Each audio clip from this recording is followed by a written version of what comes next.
বন্ধুরা, অদিতিস ডেইলি ব্লগে আপনাদের সবাইকে স্বাগত জানাই। আজকে বানাবো একটু পনিরের তরকারি বানাবো। তো তার জন্য আমি একটু ভাজা পনিরগুলোকেই কিনে নিয়েছি একেবারে দোকান থেকে। আলুগুলোকে একটু ডুমো করে কেটেছি, অল্প করে আমি একটু নুন আর হলুদ মিশিয়ে রেখেছি। এটা সবার আগে ভালো করে ভাজা করব। ফোড়নের জন্য নিয়েছি গোটা জিরে, শুকনো লঙ্কা, তেজপাতা আর অল্প একটু হিং। একটা গোটা টমেটো নিয়েছি আর আদা, গোটা জিরে আর কাঁচা লঙ্কা আমি এটা বেটে রেখেছি। শুরু করছি রান্নাটা। তেলটা গরম হয়ে গেছে, আমি এখন এর মধ্যে আলুগুলোকে একটু ভালো করে ভেজে নেব।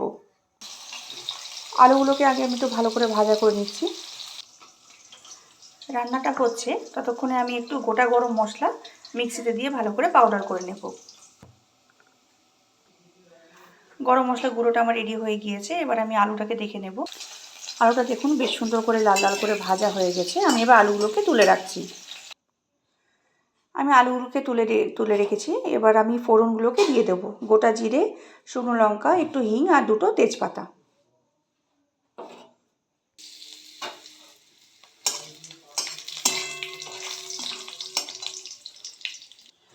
মশলাটা বেশ ভালো করে ভাজা হয়ে গেছে।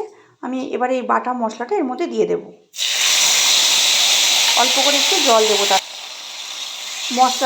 মশলাটা যে বাটিটাতে ছিল সেই বাটি ধোয়া জলটা আমি অল্প করে একটু দিলাম।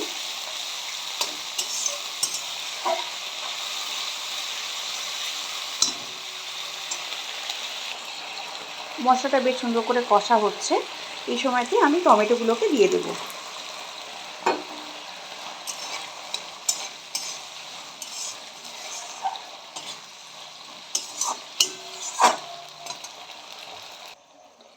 এই সময়তে আমি রেগুলার যে মশলাগুলো সেগুলো দিয়ে দেবো। স্বাদ অনুসারে নুন দিলাম, হলুদ দিয়ে দিচ্ছি। টেস্টটা ব্যালেন্স করার জন্য অল্প একটু আমি চিনি ব্যবহার করব। আর খুব সামান্য পরিমাণে আমি একটু কাশ্মীরি লঙ্কা গুঁড়োটা দিলাম। এতে তো ঝাল হয় না, সামান্য একটু কালারটা বেশ সুন্দর হয়। আপনারা মনে করলে নাও দিতে পারেন, স্কিপ করতে পারেন। এখন গ্যাসের ফ্লেমটা একটু জোরেই দিচ্ছি। টমেটোটা বেশ নরম হয়ে এসেছে। মশলাটা বেশ খানিকক্ষণ ধরে আমি কষে নিয়েছি ভালো করে। এবার আমি এর মধ্যে আলুগুলোকে দিয়ে দেব।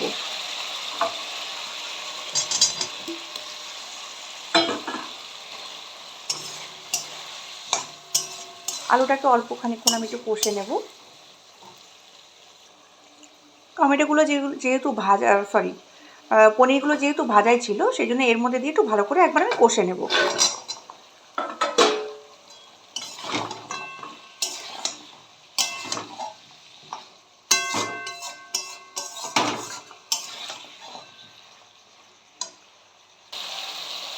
পনিরটা কিন্তু আমি বেশ 2 মিনিট ধরে মোটামুটি একটু ভালো করে কষে নিয়েছি।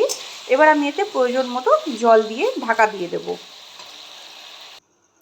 পনিরের মধ্যে আমি পরিমাণ মতো জলটা দিয়ে দিয়েছি। এখন আমি ঢাকা চাপা দিয়ে দেবো। রান্নাটা আমার প্রায় হয়ে গিয়েছে। এবার আলুটাও বেশ সুন্দর করে সিদ্ধ হয়ে গেছে। আমি এবার এটার মধ্যে একটু ঘরে বানানো গরম মশলাটা গুঁড়োটা দিয়ে দেব।